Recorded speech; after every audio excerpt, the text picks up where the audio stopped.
সৎ এবং নেককার ছিল। এছাড়াও এটা ছিল একটা সূরায়, আরেকটা সূরা হচ্ছে সূরা সোয়াদ।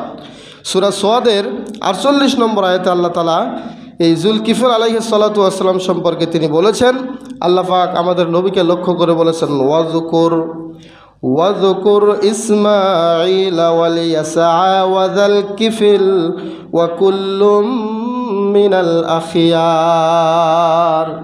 হে মুহাম্মদ সাল্লাল্লাহু আলাইহি ওয়াসাল্লাম, আপনি আলোচনা করুন, আপনি স্মরণ করুন তার কথা যিনি ইসমাইল এবং যিনি ছিলেন ইয়াসা। ইয়াসা নামে একজন নবী ছিলেন, আল ইয়াসা, তার আলোচনা আসবে ইনশাআল্লাহ। ওয়াজাল কিফিল, স্মরণ করুন এই তিনজন নবীর কথা। কে বলেছেন? আল্লাহ তাআলা বলেছেন আমাদের নবীকে যে তুমি স্মরণ করো ওই তিনজন ব্যক্তির কথা। কুল্লুম মিনাল আখিয়ার, তারা ছিল আল্লাহর পক্ষ থেকে নির্বাচিত আল্লাহর পয়গাম্বর। সুবহানাল্লাহ।